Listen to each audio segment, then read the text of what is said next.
Nginibingelele ngiphinde nginamukele babukele futhi lomna ngakhona usubuhlo bonyazi. Igama lami nguSiphethe Sibongo kaDlamini.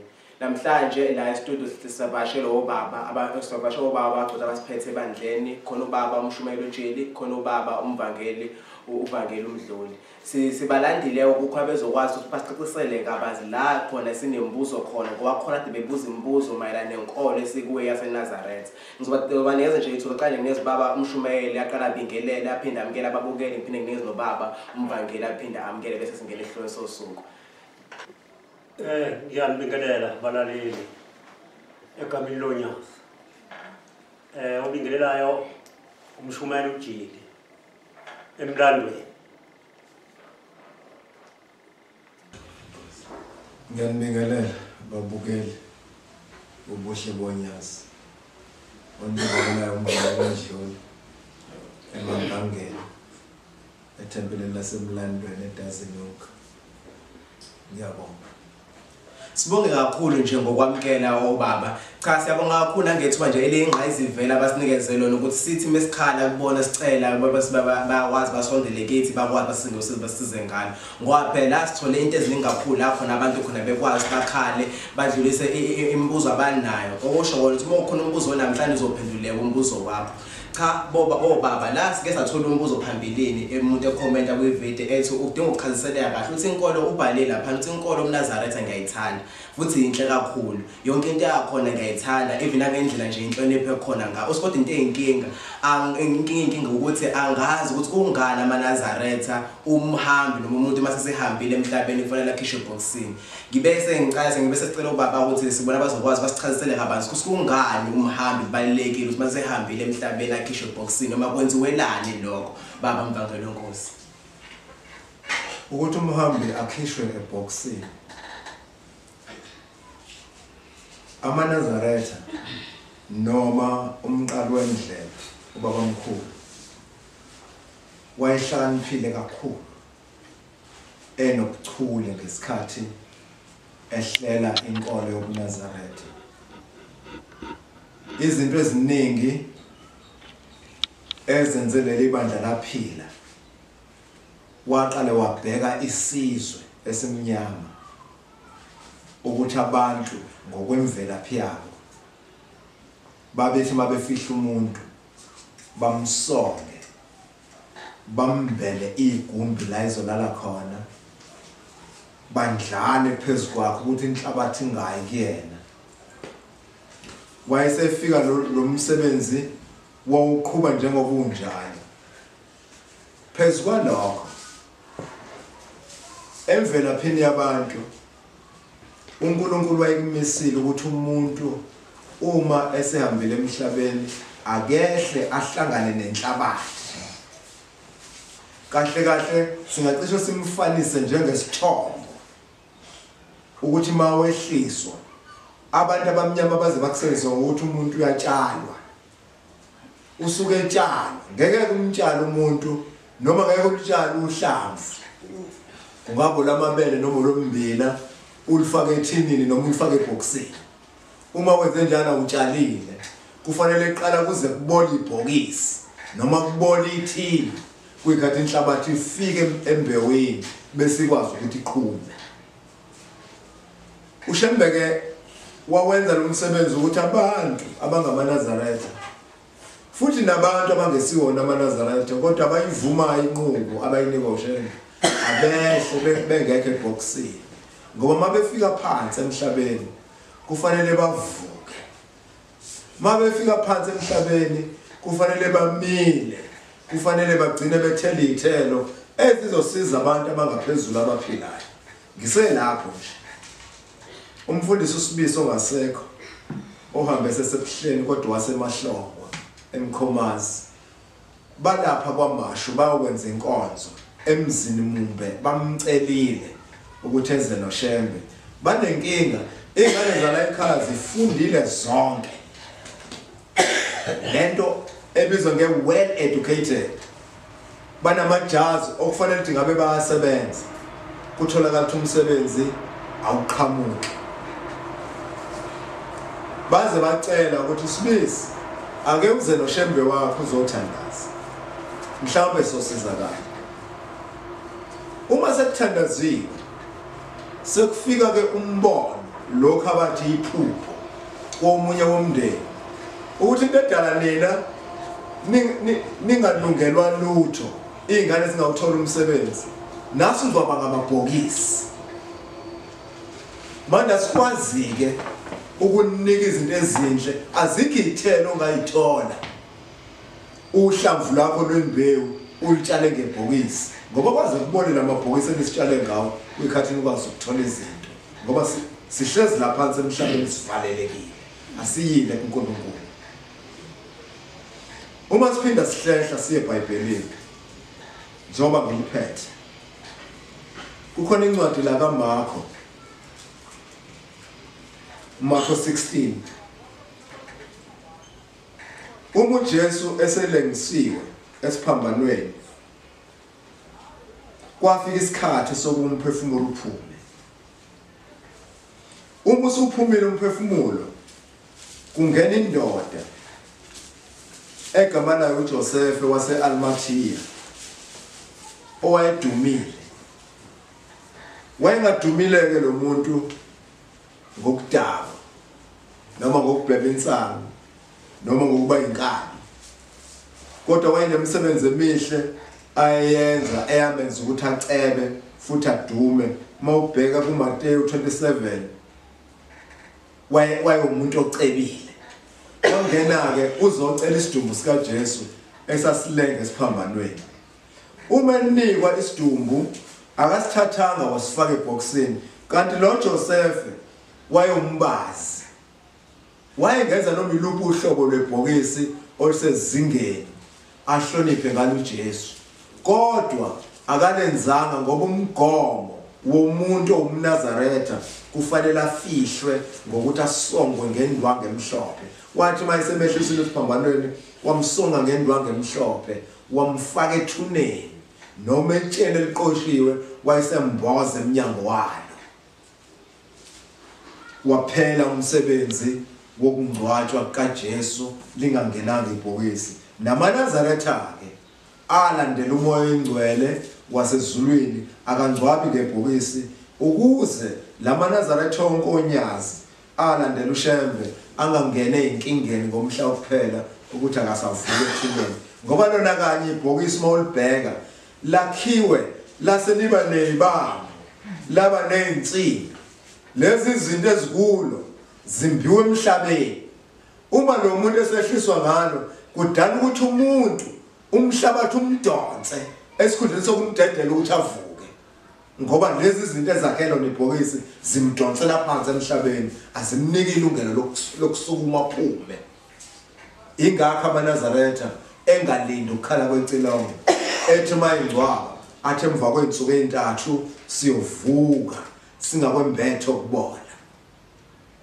ngiyabonga Mhlasembe nje baba mshumayelo wenkosi wena ngawo kuphi nje wakho ukuphawula kulolu daba lolu ngiyamfakazela umvangeli ngalolu daba ukona umunye umnumzane engisebenza naye wakacela umfowabo wadlula akuyena uNazaretha wadlula umfowabo wafihlwa bese fihliwe kwahamba isikhathi umndeni wase ulukhonke ithuna khona konke laba unqamlisa phezulu kwethuna wabawenza isiphambane ethuneni lakhe ucela wabuka ngephupho waya kumfowabo wathi hey lento engicindezele ngayo ihamba noyisusa lokonkomo phezulu kwami uncinezele konkomo ifakazela kumvangeli ukuthi ibhokisi nawutshala njengesho ngeke utshale into nawufuna ivele uyifake ebhoksini baba bawusuza ukonkolo phezulu kacela engaseko wabucela kwethuneni wakhuluma nocela ophilayo wabonga okusho wona yazi ngiyalithanda lo daba lolu indlela indaba esindlaleka ngayo ngoba yazi ngiyakhumbula ngelila khona la ngathi khona ngithi ngiyabheka nje ngibheka ama comment khona omunye okwangibuza singabe thina njengamaNazaretha siyakholelwa yini ekutheni ukuthi uJesu Kristu wafa wavuka esiphambaneni washo njalo nje wathi ngabe thina njengamaNazaretha sisasamaNazaretha onyazi lezo siyakholelwa yini na ekutheni uJesu Kristu waba khona wafa wavuka impela inkosi uJesu waba khona waphila lencwadi kade ngiyifunda iyona yokuhamba kwakhe emhlabeni bengeke ngiyifunda uma singenandaba naye siyifunda ngoba ithinta ingonyama yomndeni kaJuda ukuthi inkulu kangaka idumile kangaka iyenza umsebenzi omkhulu kangaka indodana kaNkuluNkulu kodwa mayisihambile emhlabeni ayizange yasikelwe ibhokisi yasongwa ngendwangu yafakwa ethuneni ikhona lokho kwenza ukuthi emva kweinsuku ezintathu ivuke ikhuphukele esizulwini kuyise okusho ukuthi nabo bamshumayelo wenkosi uyavuma ngakusho babomvangeli ukuthi amaNazaretha onyazi lezulu mathina njengamaNazaretha siyakholelwa ekutheni uJesu wayekhona inkosi nomsindisi impela ngiyakholelwa njengoba nje ngikhulume ngocela ucele wakhuluma ekethuneni khomba ukuthi umuntu osethuneni mayebekeke kahle uyakhuluma nomuntu ongaphandle lokho kufakazi gcwalisa njengobesho umvangeli ukuthi umuntu nayebekeke kahle kodwa uyavaleleka ukuthi akhulume ekhaya nje lika baba ngiphenduka ngithatha uNazaretha ubaba unamakhosikazi awu4 umfowethu wenkosikazi wesibili wafika kimi wathi mfowethu yindaba edala ngiyeke njengangafihla ngebhokisi nje futhi ngahamba ngengozi wena welule kanjalo ukuthi umuntu ohambe ngengozi akangene emndenini kodwa mina ngiyekile aningigezile ngahamba ngengozi futhi ngafihla ngebhokisi ngahamba kwamgeze enkosini umuntu wekhishwa ngomnikelo omkhulu umnikelo lososikhathi ukhishwa komuntu ebhokisini ngithi kwaku50 rand sowehla manje ngahamba futhi ngawumkhipha ebhokisini enkosini ngawumgeza enkosini amanxeba wabuya umfowethu wabo baba mvangelo wenkosi angeke ngibuye ngize kuwena ubaba ubeka kahle impela hlase imoto umunye angazibuza la ekhona athi ukuthi mhlawumbe nami ukhona wakithi wangizwa ngebhokisi wafihlwa ngebhokisi ngabe ngikufuna ngize ngiyeMaNazaretha noma mhlawumbe ngihaye mhlawumbe ngiyobiza inyanga ngakithi mhlawumbe ngiyithembile mhlawumbe ngakwazi mhlawumbe ngisize kulolu daba lona ushembe kuphela ukwazi ukuthatha abantu bebhokisini emhlabeni akekho umuntu okwazi ukusiza umuntu osehambile nokwazi ukukhuluma naye ezwe nokwazi ukumfuna la ekhona zamthola ushembe kuphela abantu emhlabeni abenza kushembe uma beneyinkinga nabantu baba bahamba emhlabeni yila bezolungelwa khona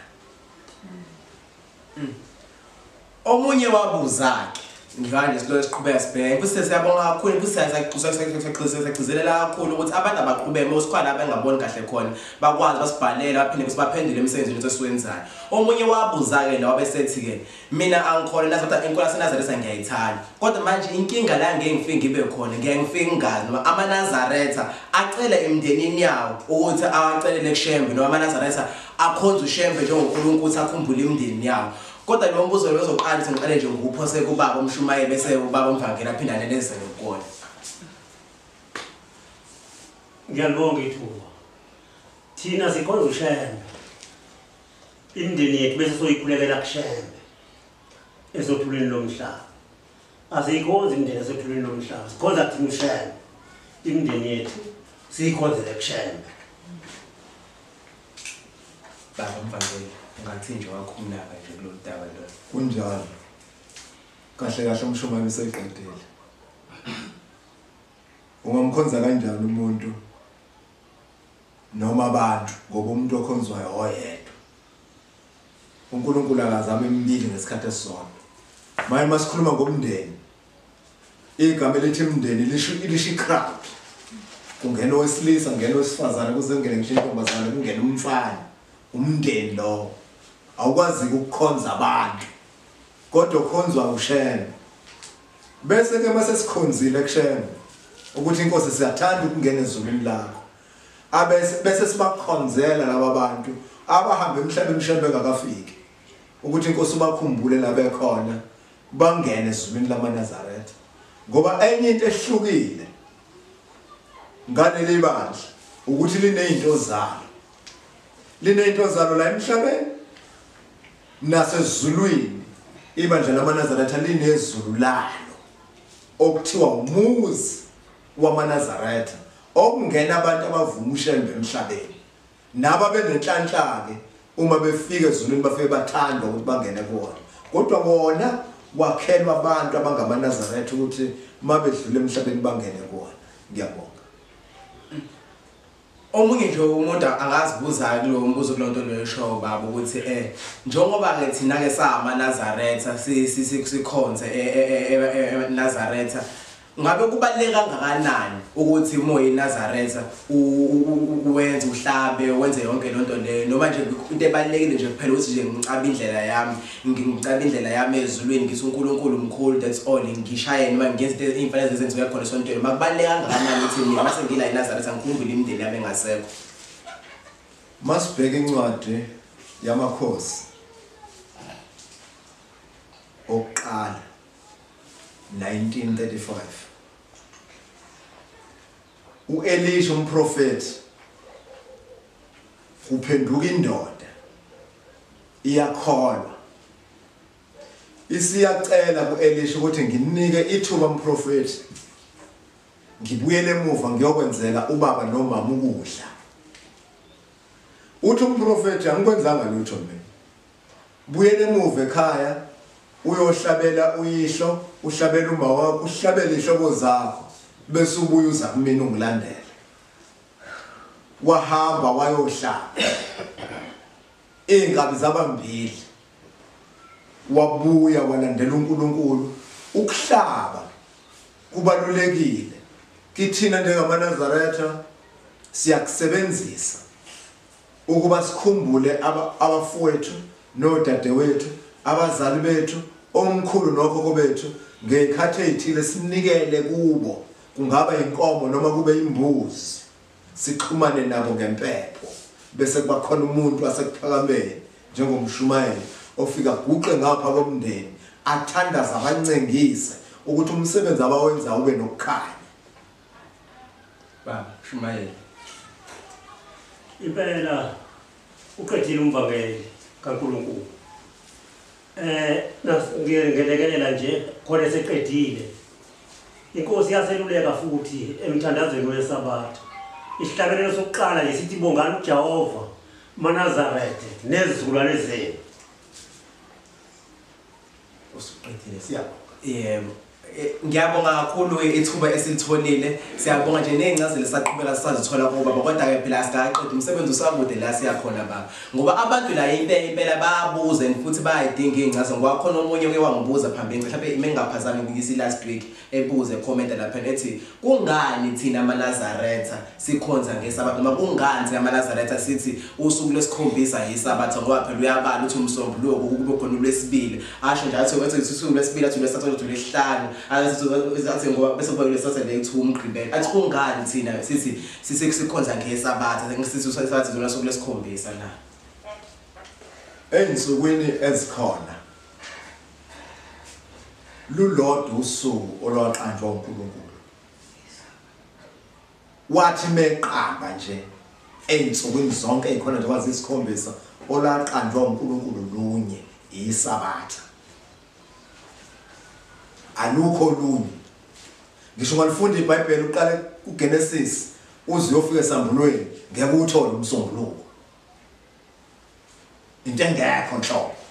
Usuku olukhona lunye iSabatha elaqanjwa uNkulunkulu. Walihlukanisa kanjani ke ukuthi lungaluphi usuku? Phela uNkulunkulu yena owadala izulu, wadala into zonke, waze wazodala umuntu ngosuku lwesithupha.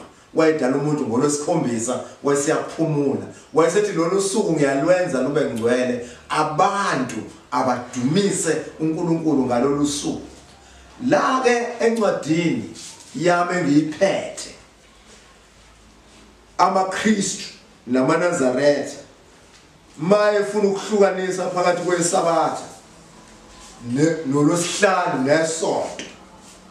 Uma sibheka lapha encwadini kaMarko 16 uverse 1 noverse 2. Uverse 2 uthe kuseni ngosuku lokuqala lwesonto hayi ngesonto noma isonto kodwa ngosuku lokuqala lwesonto bayethuneni sekudlula isabatha bayethuneni ukuyobona uJesu kanti uJesu yena ufihlwe nini uJesu ufihlwe ngosuku la eBhabheleni okuthiwa lokulungiselela isabatha kithina amaNazaretha lolo suku losihlanu alukho emhlabeni usuku lokulungiselela isabatha angikaze ngibabona abantu emhlabeni wonke belungiselela isabatha ngaphandle kwamaNazaretha alulungiselela ke ngalolu suku namhlanje okuthiwa losihlanu kodwa la eBhabheleni kuthiwa kwakuwusuku lokulungiselela isabatha akushiwo ngani ukuthi losihlanu ingoba usuku lwangolosihlanu lwalingaqanjiwe usuku lwalukhona lulodwa isabatha lokuphumula inkosi uyalungiselelwa uyahenga uJesu wathula ngesikhathi ethula kusondela isikhathi sokwangena isabatha wayesesondela uJoseph emcela ukuthi amngcwabe ngoba kusasa yini isabatha wamngcwaba ngesonto bavuka labo umama abathi okutholakala kusuku lokuqala lwesonto lapha eBhabheleni beyobheka isidumbu sakhe inhloso yabo yini ukuba bamgcobe ngamakha mabefika itshe eginqiwe kukhona insizwe emile egqoke ingubo ezimhlophe ithi lo ngizomfuna la uJesu waseNazaretha uvukile akekho la uhambile tshela nabafundi bakho ukuthi bayohlangana eGalile ngiyabona Mhlasimbe omunye angazibuza laba bomshumayeli athi ngabe mina mengase ngithi mina ngizoba eNazaretha ngakwazi singibe yinathi futhi angaligcina usuku lesathi ubaleka kangakanani isabatha eManazaretheni si eManazaretheni nje ewonke ubaleka kwesathi ubaleka kangakanani ukuthi mhlawumbe mina ngakwazi ngibe nathi ngigqoke ingubo emhlophe ngibhabhanyeze yonke impela ezenziwa ebandleni kodwa uthi baleka kangakanani ukuthi mina njengeNazaretha ngiligcine isabatha libaluleke kakhulu ngokuba losuku njengoba labo sesonguNkulunkulu nje na ulandela uNkulunkulu kufanele uyilandele imithetho kaNkulunkulu ukuthi losuku lokumdumisa uNkulunkulu ngakho-ke lo myalo wesabatha ukhona ekudumiseni uNkulunkulu ngakho lolu suku ngabo nje lubaluleke kakhulu kumaNazaretha nangasiyiwona amaNazaretha angathi bangalazi losuku ukuthi libalulekile ngoba isabatha usuku kaNkulunkulu seqedile umvangeli kahle kahle unezela la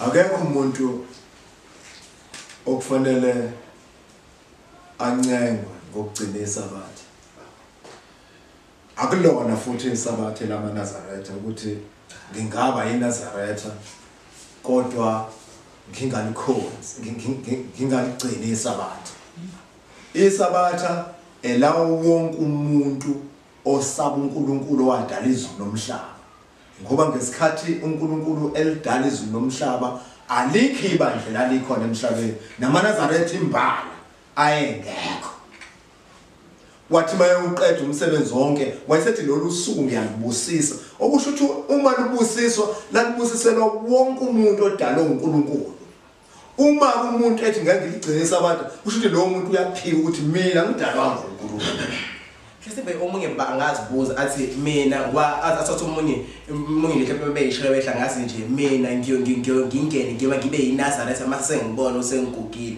ngoba kwamanje ngisamusha ukuthi ngaki lapha kuyankolo ngabe kubaleka kangakanani ukuthi umuntu mekhula enkuleni yakhe mhlawumbe akhule kwisisekelo sobuNazaretha kubaleka kangakanani manje kubaleka nje umuntu basesemdala esenempunga angakwazi aze azoba yiNazaretha bamfakele zikhona izinto eziyingozi kulokho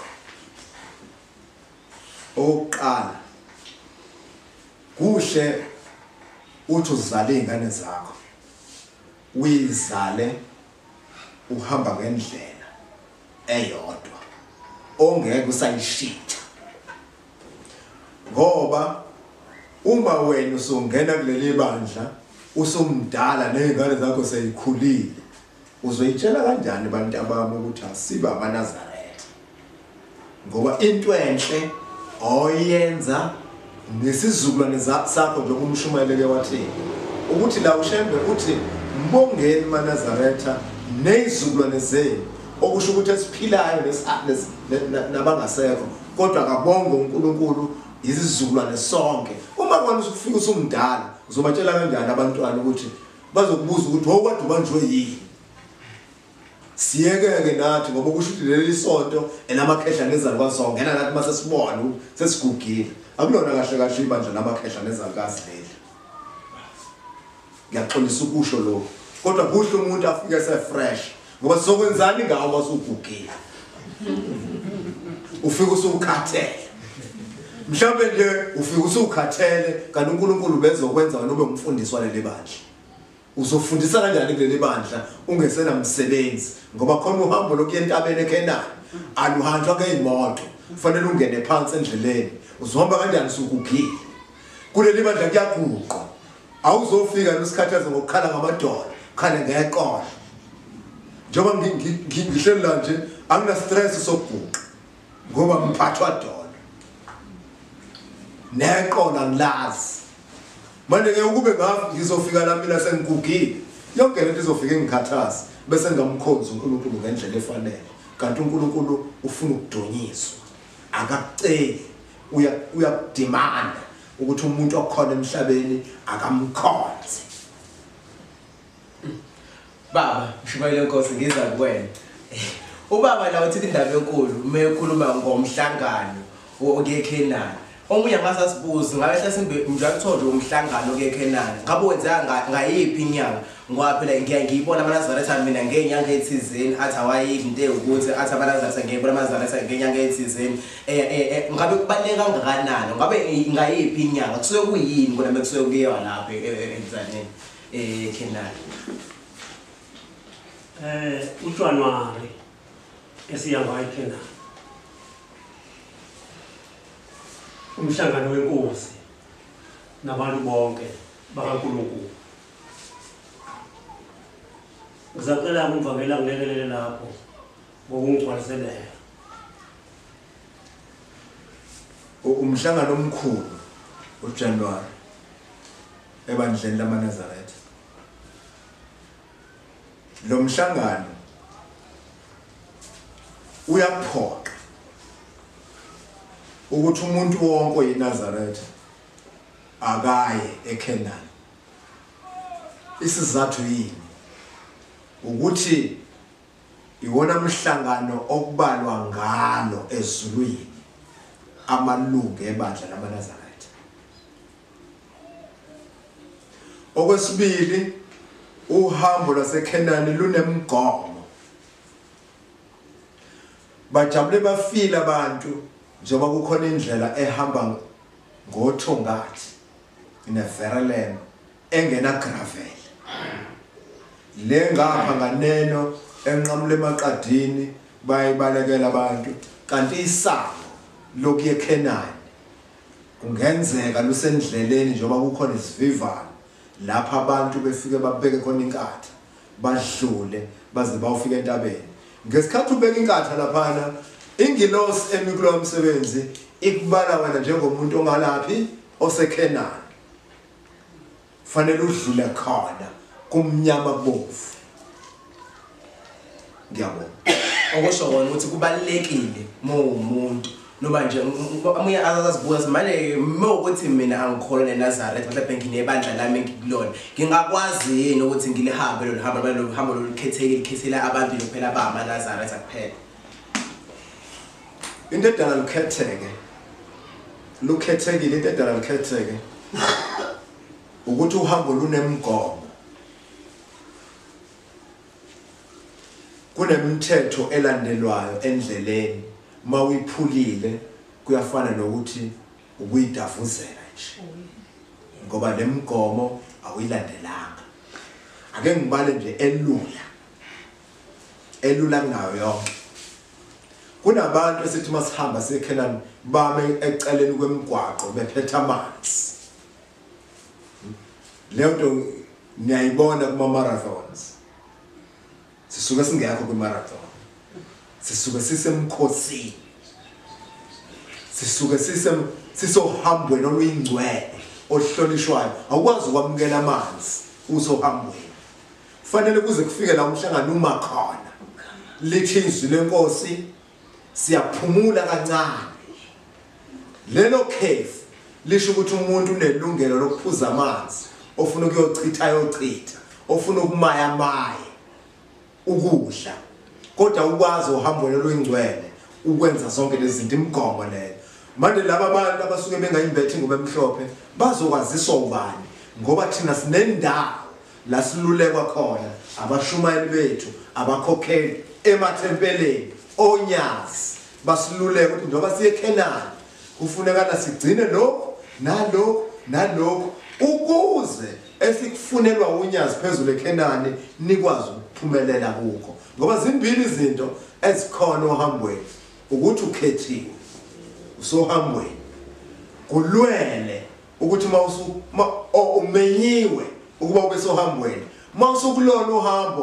kulwele kusebenzele ukuthi ube umkhethwa ulontshwe encwadini yohambo lokuya eKhenani ngiyabonga baba mshumayeli ungabululeka nje umthini umuntu ke olalele njengamanje osho ukuthi mina ngiyafisa ukuba nazo inkinga yaseNazaretha imithetho yakhona ungabululeka umthini ngoba phela baningi kade engihlezi ngihlangana nabo besho njalo ethi inkosi yaseNazaretha ngiyayithanda ngoba iyafundisa ngoba futhi yenza umuntu abuyele emasisweni kodwa into eyinkinga mina imithetho yaseNazaretha ayenzima kakhulu ngeke ngikwazi ukuthi ngidle ukudla okushisa ngidle ukudla ungakudla okushisa ngesengaliphuzi iti so ungabululeka umthini umuntu nje ohle njengamanje olalele ofisa ukuthi athole izaluleko ngaloko ukuthi ungamcebisa umthini umuntu onjalo ngiyabona ibona nje ukuthi ngimncenge ngoba le mithetho imithetho kaNkulunkulu indlela kaNkulunkulu ayihamba lapho kuthanda khona umuntu ngamncenga ngalo ndlela le mithetho akusiyo yabaluleki kodwa kaNkulunkulu iyamdinga umuntu othanda ukuya ezulwini ukuthi ayibekezelele imithetho kaNkulunkulu ngoba indlela ekhaya ayihambi lapho kuthanda khona umuntu ngiphinda ngibuyelele emuva ngikaqedi ngibuyelele emuva ngelese eshaya khona wabeka kahle ngokuthi inhle lenkonzo ukuthi angathi ingangena nabantu abasha futhi nabo abazali bangayaluzi ukuthi bahambe indawo ezehlukene ukuthi egcinele segugile umuntu kuyima efundisa ngobuNazaretha ngabuyela nje ngakuye ngichaze nangawo umphathi wohlelo lokuye nosiphathele uhlelo la uyise wakhe waya eNazaretha ngenxa yomfowabo lamana naye umdala kunaye umyalezo wavela unina wayengasekho emhlabeni unkulu wakhe umphathi wohlelo babeqhaza umsebenzi wase kufika unina wakhe efika kumfowabo wathi hamba ethempelini lamaNazaretha ufika unikele umsebenzi awuthola kodwa ungahambi wedwa umthathe nomfowenu eshuyise kwamphathi wohlelo lempela lezo zafika kumina ngazinikeza indlela zahamba zayiNazaretha zafike zacela umsebenzi zabakhe ziyasebenza zange ziphinde zime njenganje umphathi wohlelo uvelele kuNazaretha la nje emlandweni ngithi oqala umuntu obamba uNazaretha kusuke emngane kuze kuzofika manje njengoba siphathele uhlelo ungavanga ikhanda lakhe kude sibonga kakhulu ngezangcobo esiphuma kubaba kodwa ke baba umbangele inkosi mase sengibuyela kahle sengifuna manje ngoba manje sesidinga sengifuna manje ingqikithi ke manje ukuthi ke ngabe amaNazaretha mesuka emkhosini kaJulayi lo ovamise ukuba ngoNtulikazi ngabe amaNazaretha nje esuke ehamba nemthwalo kusokwenzakala mesuke ehamba nemthwalo ngabe baleka kangakanani ukuthi nje ngwani manje nginganje ngiziklingife nje baleka kangakanani ukuthi amaNazaretha nje esuke emkhosini kaJulayi yini kusuke kwenziwani emkhosini kaJulayi baleke ngani umkhosi kaJulayi umkhosi kaJulayi omunye umkhosi omkhulu ebandleni imikhosi esinayo mithathu umkhosi kaJanuary lo esiqeda ukukhuluma ngawo umkhosi kaJulayi lo engibuzwa ngawo bese kuba umkhosi kaOctober eJudea lo mkhosi kaJulayi uShembe wehlisa abantu abasezulwini abaphile emoyeni behle emhlabeni baye emzini wasebuhleni bafike beme esangweni balinde ihlobo zabo ngomhla ka1 njengoba amaNazaretha asuke ethayo ngenisa umdedele asuke yokwenza ukuthi laba bantu babe nelungelo lokungena naba behamba emhlabeni bengesiwona amaNazaretha ngesikhathi nje owabo okukhona ophile emhlabeni efike emesangweni ngesikhathi uShembe bebeza ethi awungena umhlangano kuguqwa phansi kuthandazwa laba bantu abangekho emhlabeni bangena ngaleso sikhathi bengena ngaphakathi emzini oyingcwele nabantu abaphila emhlabeni into ebalulekile ukuthi amaNazaretha athwala imithwalo ingoba kufanele afike ahlale khona alinde ngoba ngeke usho ukuthi usemhlanganweni kaJulayi ungenisa umdedele busubuyele ekhaya lokho kufanele kwehlele ngoba mhlawumbe unenkinga yokusebenza ukuthi usekamlungu kodwa kahle uma kamlungu kusemngeni noma kuseThekwini noma kusePhoenix thatha imithwalo wena ube sebuhleli uthenge ithikithi lebhasi ngasebuhleli ezokususa uye emsebenzini ubuye uze ebuhleli ngoba usekulindeni kwalenyanga yesikhombisa kaJulayi okumhlangano omkhulu ebanjeni lamaNazaretha lapho suke sihlangene khona abaphilayo nabasemoyeni ngokwamandla kaShembe.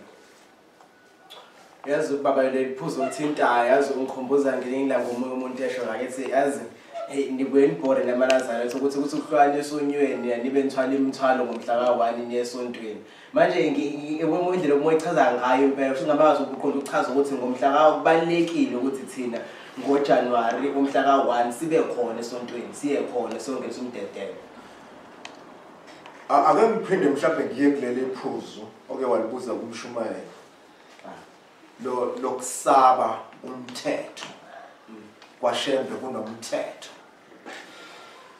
ayike imithetho esindayo la esontweni kuya ngokuthi wena uzidwayeze kanjani ngize ngikulinganise njengomkhuba ukugcina imithetho kaShembe umuntu uma efuna ukubhema noma efuna ukubhema insango noma efuna ukuphuza utshwala akuyona leyo kodwa abantu bayakwenza kodwa ngoba kumkhuba kugcina kungena kuyena egazini agcine utshwala engesenayo inkinga yabo ukuphuza sekuphuza ngisho ebusuku aphuze nje ekuseni uthi kube ngo7 ekusemhlanga nomuntu usedakile uqale kancane kwangena egazini kuyena kanjalo nemithetho yala ekhaya uyiqala kancane lokuyivuma izingene egazini masengenile egazini awukwazi ukutshelwa umuntu ukuthi kusasa umhla ka1 kuJanuary December 31 ngishaya amathini kusasa umhla ka1 wengane siyongenisa umdedele cha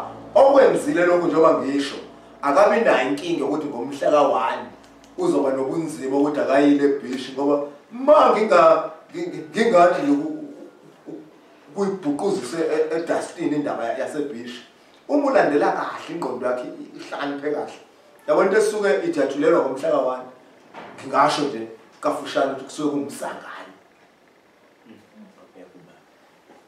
kodwa ukuphilayo ukuthi uvuke ngomhla ka1 uye kuNkulunkulu ngoba khona kunomvuzo futhi kunesense ngoba ubona nomuntu egezile ubona umuntu ogqoke kahle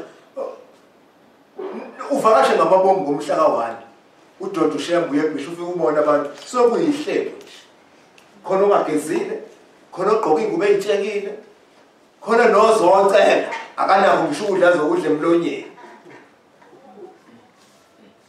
so ke into engayibiza njengomsangano uke eBhishi nokuthi awazi ukuthi imali uzoyenzana kodwa uma wazi ukuthi imali uzoyenzana ngeke uyikhathaze ngokuyojabula ngomhla ka1 uDodo Shembe ozobehle nabantu ezulwini uthi uphila wena inyanga yonke kaJulayi uyazi ukuthi uphila noyihlo omkhulu uphila nengilosi eyisemkhathini ayikho into engaphezulu kwaleyo nto umuntu onenkinga leyo nto usho ukuthi akayazi impilo ukuthi fanele ayiqale ngalapha abheke phi nayo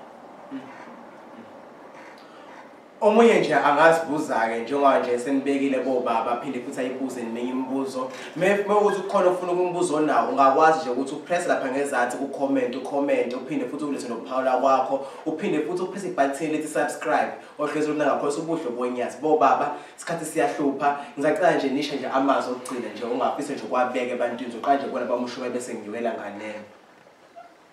Ngiyabonga ithuba.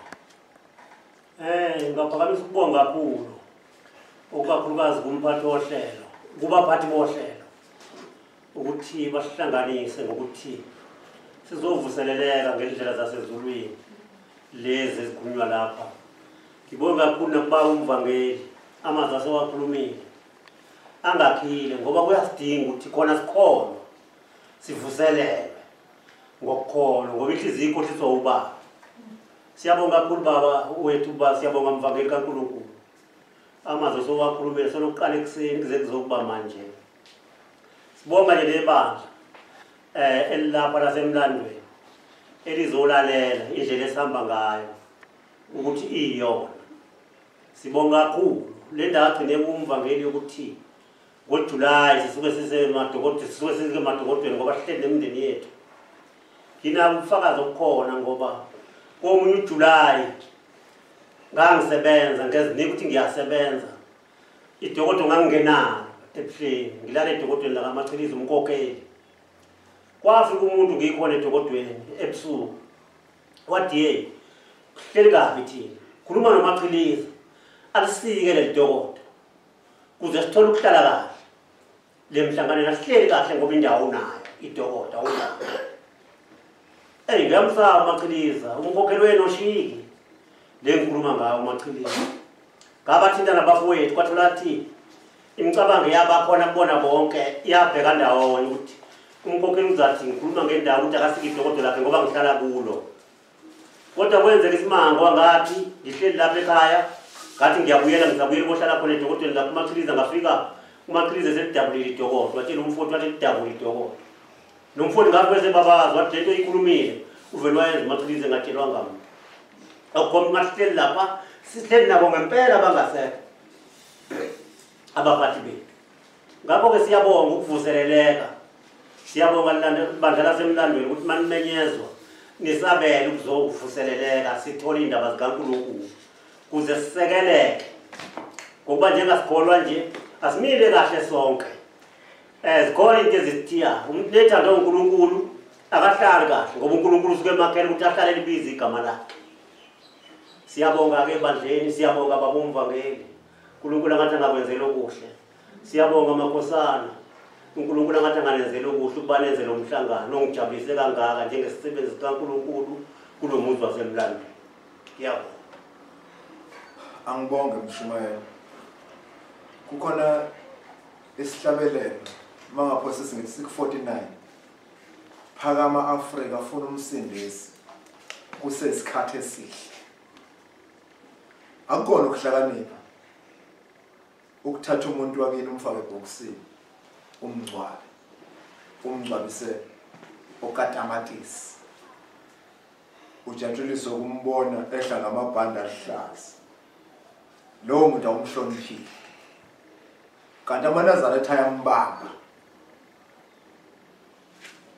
amehlisa ngesizotha. Siubona nomzimba ukuthi nango ebhokisini akwazi ukubona ukuthi ubani wehlayo. Kuhliswa nje ibhokisi lehle ngamabhande lize lentenge ngathi liyadansa. Leyo nto asikudlule kuyona. Asibuyele la sibekwe khona uNkulunkulu.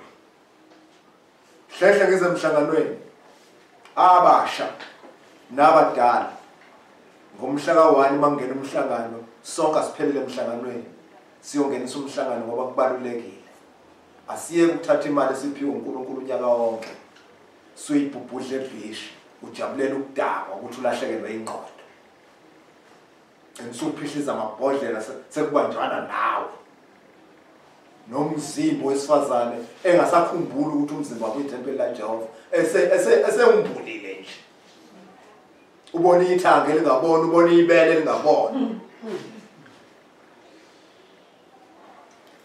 Asibuye ezaseAfrika sibuyele enqubweni kaShembe ushembuzela ukuzophilisa abantu nokuzoqondisa abantu endleleni kaNkulunkulu abantu baphile kahle.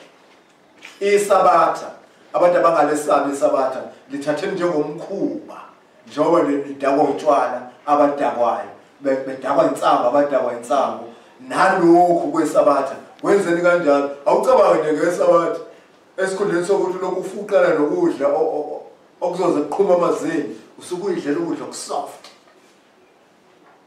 uma nje imali ikhona ulanda oma yogurt ulanda ukudla okupholile isabatha likaNkulunkulu hayi usuku lweyitambo fuqela namadombolo nenyama ngesabatha idlanda ukudla okupholile okusoft ubona ngathi ingqondo yakho ihlambulukile.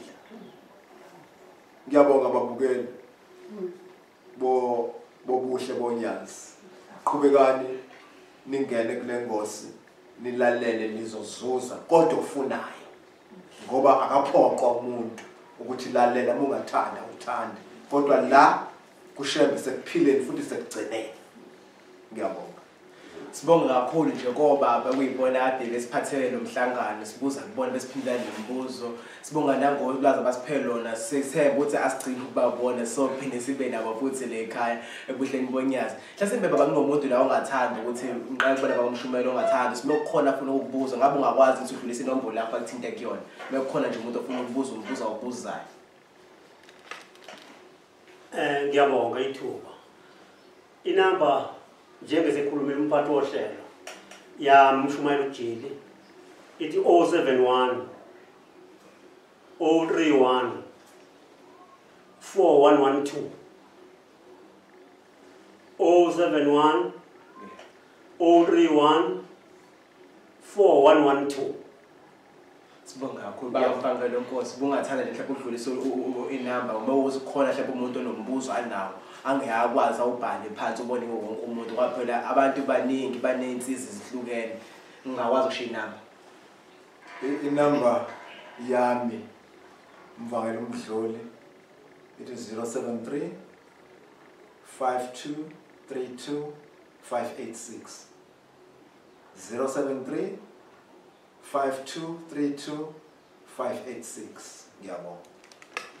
Sibonga kakhulu babukeli ngokusibukela nje nihlale nathi kulolu hlelo kule ngosi enhle kakhulu esibuhle bonyazi la khona isidida khona sihlaziya khona ngezinto ezithela sama Lazarus nezinto nje ekhathaza umphakathi esiphila ngaphansi kwawo. So siyacela siphinde nihlale nathi ngokuza igama lami ngoSpaceball ngakadlameni mina ade bese lo hlelo ngibonga kakhulu ngokusipha indlebo siyacela kakhulu ukuthi mokukhona ofuna ukusho siyathola page na Facebook ubuhle bonyazi ipage lelo ungafe nje uklik u-like lapha sibonga kakhulu abantu asebe like le page zokwase 1K views siphinde futhi sicela kakhulu ukuthi naku WhatsApp siyatholakala kakhulu inombolo ethi 068 208 068 208 1582 068 208 1582 siyatholakala kakhulu even na Instagram sithola esubuhle bonyazi na Twitter siyatholakala esubuhle bonyazi sibonga kakhulu ngethweni esiphelo la siyabonga kakhulu uNkulunkulu azanikhumbuze siyabonga.